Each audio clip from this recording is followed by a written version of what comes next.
Buy as many as you like. They are quite easy to hide as they are very small, but of course can only be placed within 9 foot of your camera. Another thing that you may consider is a proper wireless IP camera, because as they transmit video wirelessly, they can be placed literally anywhere. Unfortunately, these IP cameras do cost quite a bit more than a simple USB camera, but if you can afford them, they are really great. So, whichever you decided upon is fine, as both will work. You just have an extra advantage with the wireless IP camera, as they can be anywhere from 500 feet to a whole 10 miles. Practically any good electrical shop will sell these, such as PC World, Curry's, Maitland's, etc. But I recommend you look at Amazon, as they have some great prices. Software. The second thing that you will need is some free software. It is easy enough to find and can be downloaded directly at many sites. It is called VH Multicam, which you get through the VH Toolkit. Don't worry, I will tell you where in a moment. Without this step, you will need to find something similar, which is time-consuming, so please make sure that you download this software. Once again, it is free and well worth the time and effort if you want to keep a real eye on the goings-on of your home or workplace. Just search for VH Toolkit Download on the Internet.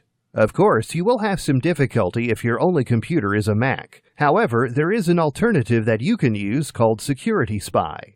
The only downside to this is that it is not free software like the VH Multicam.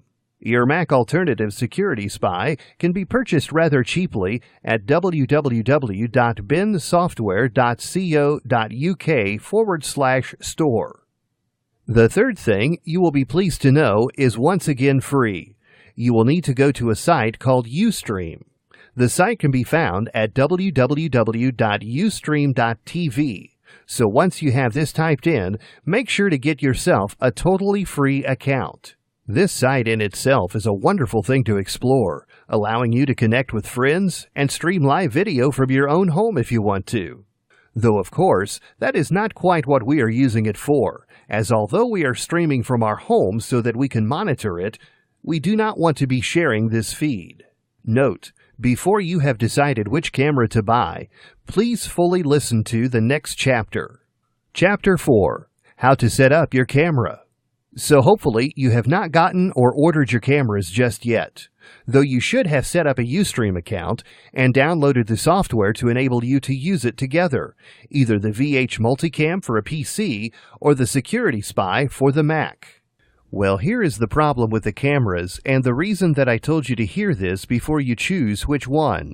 The little USB cams are great at short range, and they are the cheapest and so usually the first choice, but they also have a limitation.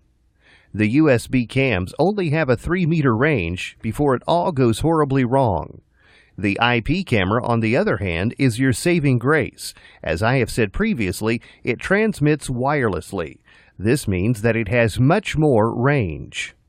The major downside to the IP camera is that it will need to be constantly updated, as the wireless security system is still evolving.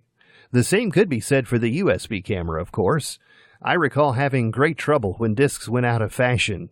To an extent, technology upgrades will always be a problem, just a more regular one with the wireless. A wireless camera does have some good features if you don't mind the updates. They can have an impressive zoom of x4, and they can have a good resolution of 640 by 480. Some even have MPEG-4 video compression, which is useful in high-quality video, which is, of course, what you really want. Obviously, the use of an IR lamp is another selling point, but realistically, this is the same for either. Seeing in the dark is great for surveillance. After all, you shouldn't have to leave a light on for the burglar. Things like snapshots are not that handy for what you want, but a quick remote-controlled still of someone which can then be sent straight to the police is easier than an entire video. When setting up your camera for monitoring, please bear in mind what you want. If your camera is to put someone off by choosing your house as a target, then hiding it is not the best idea. However, if it is in your own home, make sure that it only films inside your own home so as not to get you in trouble with any laws that may be in effect in your area.